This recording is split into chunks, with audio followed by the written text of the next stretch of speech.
उसके ये बोलते ही मेरे मुंह से इतने दिनों का दबाया गया गुस्सा फूटा और मैंने कहा कि क्यों जा रही है यही सो जाना हम दोनों के बीच में।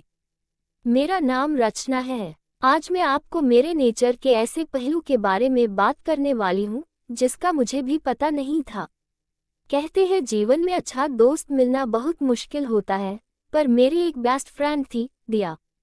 ऐसे वैसी दोस्ती नहीं थी, बहनों से भी ज्यादा प्यार था हम दोनों में। हम तो हमेशा यही सोचते थे कि शादी भी एक ही घर में करेंगे ताकि कोई हम दोनों को शादी के बाद भी अलग नहीं कर सके। मेरे घर वाले मुझसे ज्यादा उसे मानते थे और उसके घर वाले मुझे। बस यह समझो कि उसका घर मेरा और मेरा घर उसका। समय के साथ सब कुछ करना पड़ता है। मेरे लिए एक अच्छा रिश्ता आया। लड़का इंजीनियर था, अच्छा कमाता था, रवि नाम था उनका। घर वालों ने मुझसे पहले दिया को तस्वीर दिखाई। उसे देखते ही लड़का पसंद आ गया और मुझे भी बोली कि अच्छा है, तू मिलने जा उसको। मैंने बोला कि तू भी चलेगी, मैं अकेले नहीं जाने वाली। वो बोली पागल है तू, डेट पर जा रही है, मैं क्या करूंगी वहाँ कबाब में हड्डी।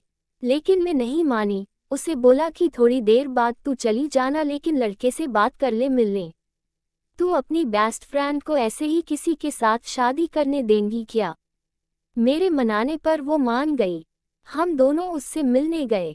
घर वालों को कोई ऐतराज नहीं था क्योंकि दया मेरे साथ ही थी। रवि को हम एक रेस्टोरेंट में मिले। रवि हम दोनों को बहुत अच्छा लगा। दया को तो इतना पसंद आया कि वो तो उसे जीजू बोलने लगी।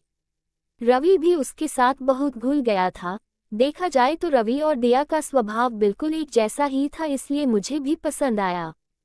बस सब अचानक और जल्दी में हो रहा था। चट मंगनी और पट ब्याह वाला सीन हो रहा था मेरे साथ। बहुत जल्दी में हमारी शादी हो गई थी। एक अच्छी बात यह थी कि रवि की जॉब हमारे शहर में ही थी। उन्होंने एक नया फ्लैट ले लिया था, बाकी फैमिली अभी अपने पुराने घर में ही रहती थी। इस कारण शादी के बाद भी मुझे घर वालों और दिया से मिलने में कोई प्रॉब्लम नहीं होती थी। आए दिन वो मुझसे और रवि से मिलने हमारे यहाँ आती रहती थी।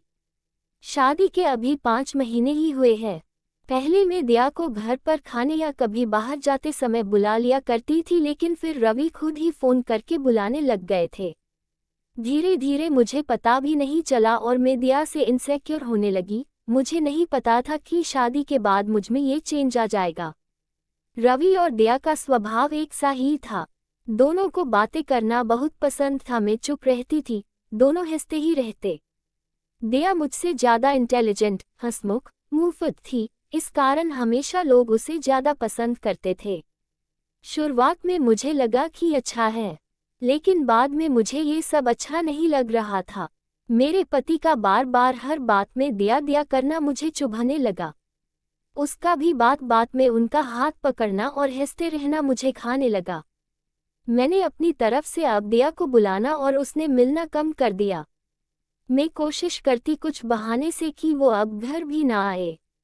एक शाम अचानक ही वो और मेरे पति साथ में घर आए और बाहर डिनर का बोलने लगे। मैंने कहा कि मेरी तबीयत ठीक नहीं है। दिया बोली इसका हमेशा ऐसा ही रहता है, बोरिंग घर में रहती है, इसके लिए कुछ पैक करा लेंगे, चलो जीजू हम दोनों चलते हैं। उन्होंने मेरी तबीयत भी नहीं पूछी और दिया के साथ बाहर डिनर पर चले गए। उस दिन मेरे कलेजे पर जैसे सांप लौट गए थे। मेरे साथ ही क्या हो रहा था मुझे नहीं पता था, बस मैं इतना जानती थी कि मुझे ये सब अच्छा नहीं लग रहा था। रात जब वो घर आए तो मेरा पारा चढ़ा था। वो तो आए ही, उनके साथ दिया भी आ गई। दोनों अंदर आए और मेरा खाना टेबल पर रखते हैं। दिया कहती है कि अब मैं जाती हूँ। उसके ये बोलते ही मेरे मुंह से इतने दिनों का दबाया गया गुस्सा फूटा और मैंने कहा कि क्यों जा रही है, यही सो जाना हम दोनों के बीच में।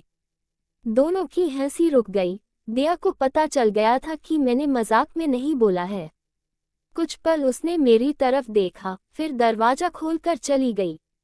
रवि मुझे कहते हैं ये क्या तरीका है बात करने का।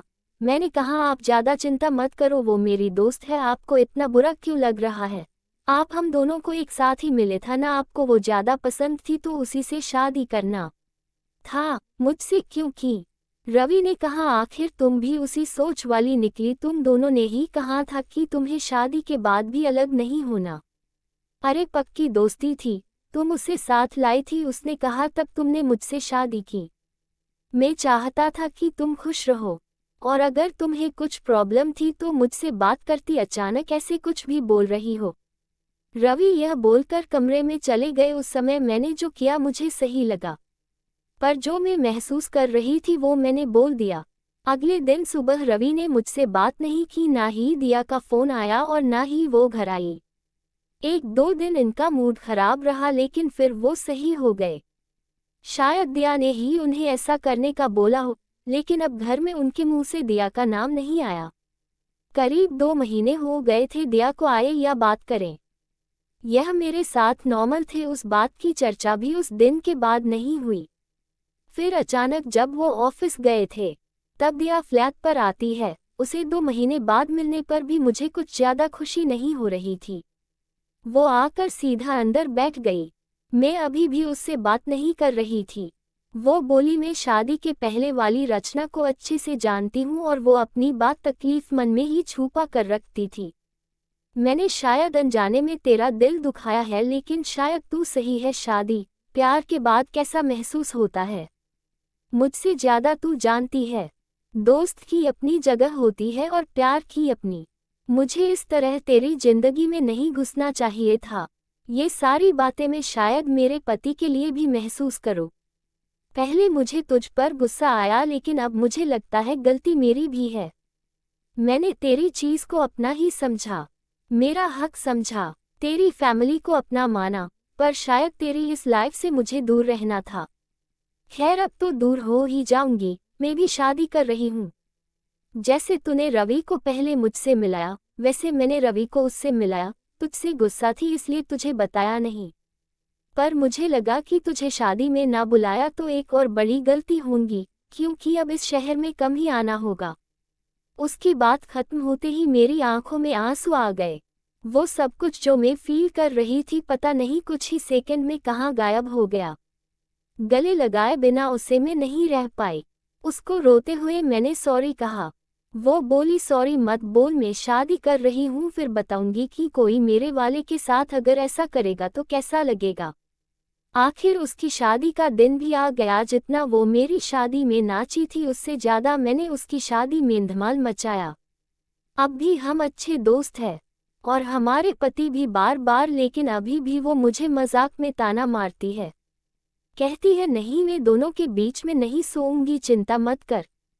पर मैंने एक बात सीखी कि अगर दोस्त से कुछ प्रॉब्लम है तो उससे बात करो, वो अगर आपका सच्चा दोस्त होगा तो समझेगा। आपको ये कहानी कैसी लगी हमें कमेंट कर जरूर बताएं। इसी तरह की अच्छी कहानियाँ आप यहाँ पर पढ़ सकते हैं। यहाँ उपस्थित शिक्षाप्रद कहानियाँ आपका मनोरंजन करने के साथ दिशा भी देंगी। तो बने रहिए हमारे साथ और हमारे प्रयास को सफल बनाएं।